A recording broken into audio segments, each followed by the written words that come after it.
Welcome back to Phonic Facts. Today we're diving deep into the world of someone who many consider to be the best all-around poker player on the planet. Phil Ivey. Yeah, Phil Ivey.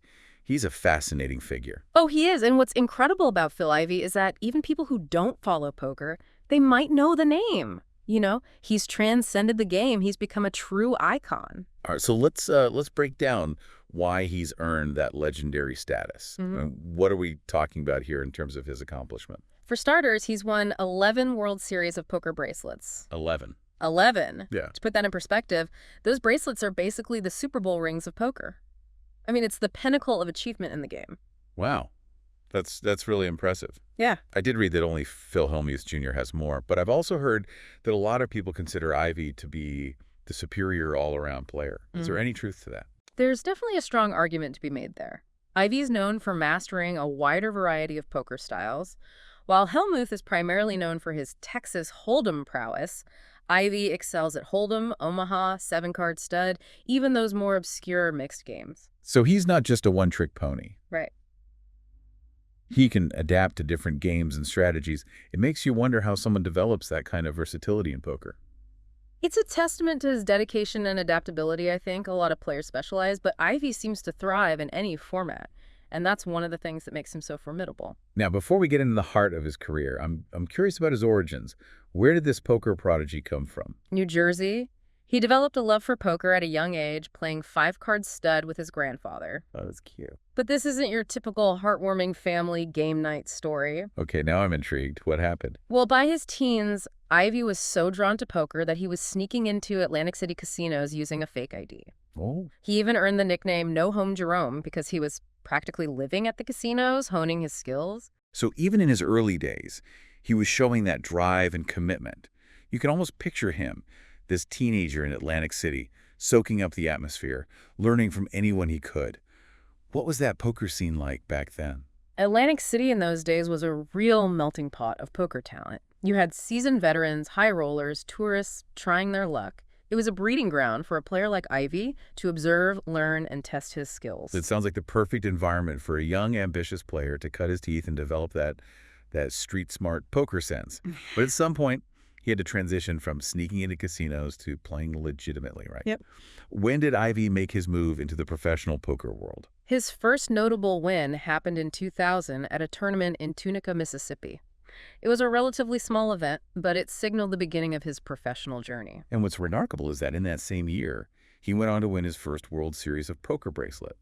That's an incredible leap. What game was his first bracelet in? It was in Pot Limit Omaha, showcasing his versatility right from the start. This win wasn't just a fluke. It announced his arrival as a serious contender on the poker scene. It's amazing to think that within a year, he went from playing with a fake ID to winning at the highest level. Did anything about his playing style stand out even then? Even in those early years, people were struck by his incredible composure. He had this almost emotionless demeanor at the table, a true poker face, making him incredibly hard to read. So he was already mastering the art of psychological warfare. That must have given him a huge advantage, especially against more experienced players. Absolutely. And that calmness wasn't just a facade. It reflected a deep strategic mind. He was already known for his ability to analyze opponents and make calculated decisions under pressure. So he wasn't just playing the cards, he was playing the players. This is fascinating. It seems like even in those early wins, you can see the foundation of what would make him a legend. You're right, those early successes weren't just about luck. They were built on skill, strategic thinking, and a mental fortitude that set him apart. It's like those wins were just a taste of what was to come. I'm eager to dive deeper into his World Series of Poker dominance, his high-stakes games, and those legendary clashes with billionaire Andy Beal. Oh, trust me, those stories are where things get really interesting. We'll uncover how Ivey navigated the world of high-stakes poker and solidified his place as a true icon of the game. Let's delve into Ivey's World Series of Poker achievements because 11 bracelets. That's a truly staggering accomplishment. It's a testament to his sustained excellence over many years. Yeah, it really is mind-boggling when you think about the level of competition at the WSOP. Yeah. And what I find particularly impressive is that he seems to have won in a different game each time, Yeah. highlighting his mastery of various poker disciplines. It's a keen observation. All 11 of his bracelets have come in non-hold'em events, showcasing his remarkable versatility. He's conquered Omaha, stud, mixed games, you name it, he's excelled at it. That's incredible. Most players would be thrilled to win just one bracelet in an AY game, and he's winning across the board. Does he hold any other WSOP records besides the sheer number of bracelets? He does. He's the youngest player ever to reach 10 bracelets, surpassing a record previously held by Phil Ivey. And his record for the most bracelets won in mixed games, which demand proficiency in multiple poker variants, solidifies his reputation as a master strategist. So he's not just winning, he's rewriting poker history. It's like he's constantly pushing the boundaries of what's possible in the game. Absolutely, and his accomplishments extend beyond bracelets. He's also had impressive runs in the WSOP main event, finishing in the top 25 4 times, including a 7th place finish in 2009. 7th place in the main event is nothing to scoff at. That's thousands of players vying for the title. It's a grueling test of endurance and skill. The main event is a marathon, not a sprint. To even reach the final table requires incredible focus and stamina, and Ivey has proven he has what it takes to compete at that level. You mentioned earlier that Ivey's also known for his high-stakes cash game exploits. Now, those are the stories I'm really eager to hear about. What were some of his most legendary moments in those games? Well, he's a regular in the big game at the Bellagio, a legendary high-stakes cash game that attracts some of the wealthiest and most skilled players in the world. The stakes are astronomical, with pots sometimes reaching millions of dollars. Millions of dollars in a single hand. That's just unfathomable. I can't even imagine the pressure in those situations. It's a different world entirely. But Ivey thrives in that environment. He's known for his fearless betting and his ability to pull off massive bluffs that pay off spectacularly. I've heard about his epic battles with billionaire Andy Beal. Didn't Ivey win something like $16 million from him over a 3-day period? That's right. Beal, a math whiz and a high-stakes gambler himself, challenged some of the best poker players in the world. But Ivey, as part of a group of pros known as the Corporation, outsmarted Beal in a series of heads-up matches that became legendary in poker circles. The Corporation. That sounds straight out of a movie. Were they like a poker version of Ocean's 11, with everyone pooling their money and strategizing together? It wasn't quite that dramatic, but the concept was similar. This group of elite players pooled their resources and took turns facing Beal in these incredibly high-stakes matches. Ivey, a key member of the Corporation, played a pivotal role in their success. It's fascinating to think about the psychology involved in those games. What drives someone to bet tens of thousands or even millions of dollars on a single hand of cards? It's a complex mix of calculated risk, confidence, and perhaps a touch of daring. But Ivey, more than most, seems to possess a deep understanding of both the mathematical odds and the psychological nuances of poker. It's like he's not just playing the cards, but also playing the minds of his opponents, always staying a few steps ahead. His ability to read people is legendary. He picks up on subtle tells, those unconscious habits that can betray a player's hand, and uses that information to his advantage. So it's a combination of mathematical skill, psychological insight, and an almost intuitive sense of the game. That's a powerful combination, especially at the highest levels of poker. And those skills translate beyond the poker table.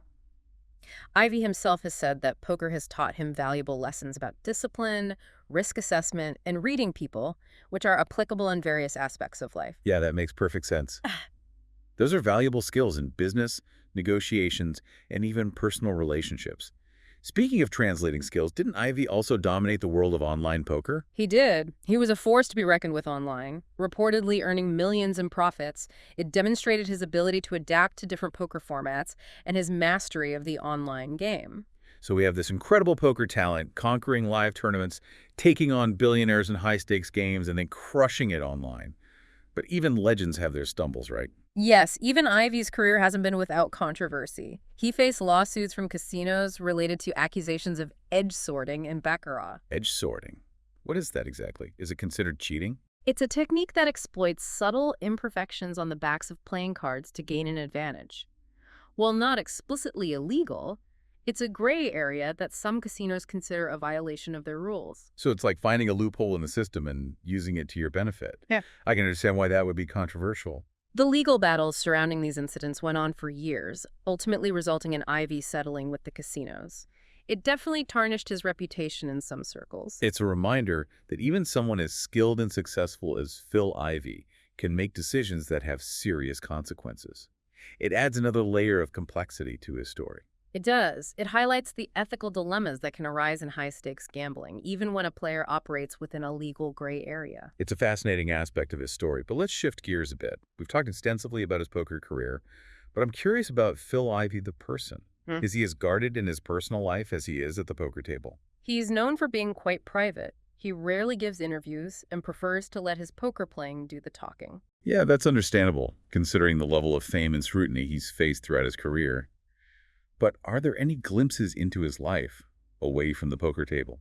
There are a few. He's been married and divorced, enjoys playing golf, and has even been involved in various charitable causes over the years. So there's a human side to this poker icon, a reminder that even those who seem larger than life have their own personal journeys and complexities. Precisely. And while he may not be as vocal about his philanthropy as some other celebrities, his involvement in charitable work adds another dimension to his story. It suggests a sense of compassion and a desire to give back, which provides a more balanced perspective of his character. Absolutely. And while his public persona may be that of a stoic poker champion, his actions off the table suggest a more nuanced and multifaceted individual. I think it's important to acknowledge that side of him.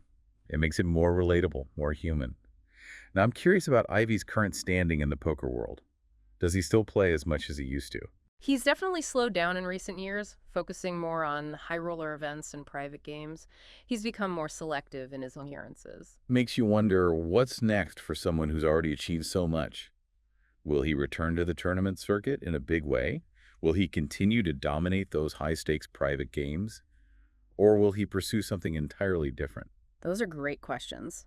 Only time will tell what the next chapter holds for Phil Ivey. But one thing is certain. His legacy as one of poker's greatest players is already secured. Yeah, I agree. But I have a feeling we haven't seen the last of Phil Ivey just yet. He still has that competitive fire, and I wouldn't be surprised to see him make headlines again in the future. Speaking of Ivey's legacy, how do you think he has influenced the way poker is played? What's his lasting impact on the game?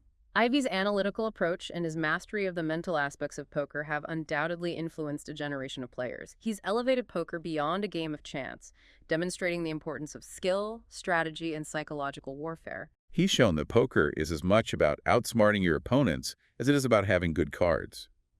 He's pushed the boundaries of what's possible in the game. That's right.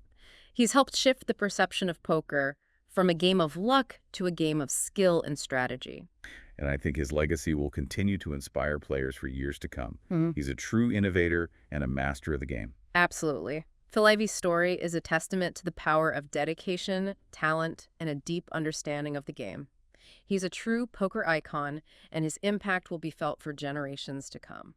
Well said. I think we've covered a lot of ground today. From his early days in Atlantic City to his legendary wins and controversial moments, it's been quite a journey exploring the life and career of Phil Ivey. Yeah, it's been fascinating, hasn't it? Exploring this world, the world of Phil Ivey. A world unto himself, really, in the poker world. As we wrap up, I want to circle back to something we touched on earlier, his more human side, the aspects of his life beyond the poker table. Right, it's easy to get caught up in the image of Ivey as, this almost mythical figure, this poker mastermind. But he's also a person who's experienced highs and lows, just like all of us. Yeah, and I was reading about his involvement in some charitable work, which isn't something we often hear about in relation to his poker persona. Right. He founded the Budding Ivy Foundation, which supports underprivileged children, and has donated to various other causes over the years. That's really interesting to hear, It adds another dimension to his story, reveals a side of him that's not always in the spotlight. It certainly does. It shows that even with his extraordinary success, his wealth, he still feels a sense of responsibility, wants to make a positive impact, Yeah, I think it's important for us to acknowledge this aspect of his character. It makes him more relatable, more human. Absolutely. Shows that even someone who's reached the pinnacle of success in a field as competitive as this can still have compassion, and a desire to give back. Well, I think we've explored just about every facet of Phil Ivey's life and career today, from his early days in Atlantic City to his legendary victories, the high-stakes battles, and even those controversial moments. It's been quite a journey. It has, and as we've seen, there's still an air of mystery surrounding him. He remains an enigma in many ways, which only adds to his mystique, I think. Yeah, it makes me wonder how his story will continue to unfold. He's still relatively young, and clearly his passion for the game hasn't diminished. It's a great question. Will he return to the tournament circuit and reclaim his dominance? Will he continue to operate in the shadows of those exclusive high-stakes games? Or will he pursue something entirely different? Only time will tell. Yeah, I have a feeling we haven't seen the last of Phil Ivey.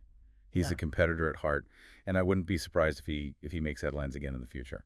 I doubt we've seen the last of his impact on the game either. His Right. legacy as one of poker's all-time greats is undeniable, but I suspect he still has much to contribute to the evolution of poker. So to our listeners, as we conclude this deep dive into the world of Phil Ivey, we leave you with this final thought. How will Phil Ivey's legacy evolve as he navigates the ever-changing landscape of poker? What mark will he leave on the future of the game? We encourage you to ponder these questions and continue exploring the captivating world of Phil Ivey and the game that made him a legend. A world filled with strategy, psychology, risk, and reward. And who knows, maybe one day you'll find yourself across the table from the legend himself. Well, that would be an experience. But Yeah. for now, we'll leave you with that image. Thanks for joining us on this deep dive into the world of Phil Ivey. Until next time, may your cards be hot and your bluffs unstoppable.